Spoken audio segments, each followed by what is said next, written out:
Hi viewers, welcome to my channel. একটা গুরুত্বপূর্ণ update উঠে আসছে, চলো জানি সেই সম্পূর্ণ তথ্য ইন্টারভিউর পদ্ধতি দিক দিয়ে। 42টি শূন্য পদে বাঁকুড়া জেলার বিভিন্ন সরকারি স্কুলে শিক্ষক ও শিক্ষাকর্মী নিয়োগ করা হবে।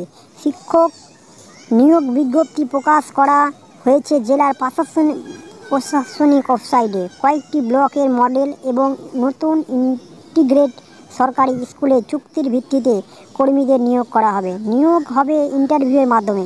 এর জন্য কোথাও আগে থেকে আবেদনপত্র পাঠাতে হবে না। আগামী 17, 18, 19 জুলাই সকাল 11টা থেকে বিজ্ঞপ্তি উল্লেখিত স্থানে ইন্টারভিউয়ের আয়োজন করা হবে।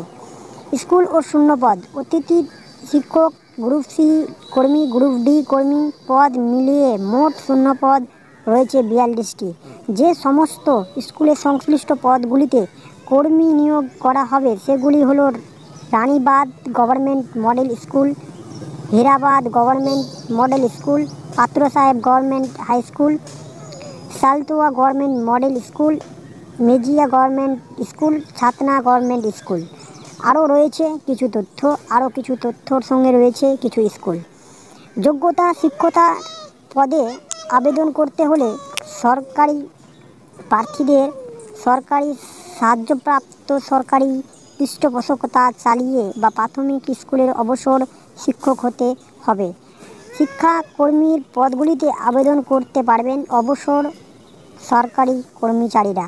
আবেদনকারীদের বয়স হতে হবে 68 বছরের মধ্যে।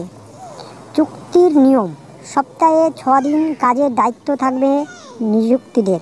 প্রাথমিক ভবনে 6 মাসের জন্য প্রার্থীদের নিয়োগ করা হলেও প্রয়োজন অনুযায়ী মেয়াদ বাড়ানো হতে পারে। নিযুক্তিদের রাজ্য সরকারের নিয়ম মেনেই প্রতি মাসে পারিশ্রমিক দেওয়া হবে। ইন্টারভিউয়ের তারিখ ও স্থান: আগামী 17, 18, 19 জুলাই সকাল 11টায় বিজ্ঞপ্তি উল্লেখিত স্থানে ইন্টারভিউ আয়োজন করা হবে। ওই দিনে প্রার্থীদের আবেদনসহ অন্যান্য প্রয়োজনীয় নথি নিয়ে যথাস্থানে উপস্থিত থাকতে হবে। এই বিষয়ে বিস্তারিতভাবে আরও আলোচনা করার জন্য ওয়েবসাইটে একটা বিজ্ঞপ্তিও দেওয়া হবে। তো আশা করি তোমাদের সামনে সেই তথ্যটাও রাখলাম। যারা হয়তো চুক্তির ভিত্তিতে ঢুকতে পারে, কিন্তু যারা সরকারি কর্মচারী থেকে প্রাক্তন অফিসার বা প্রাক্তন কার্যকারীরাই সেই পদের জন্য যুক্ত, এবং 42টি শূন্য পদ রয়েছে এই কর্মীদের জন্য।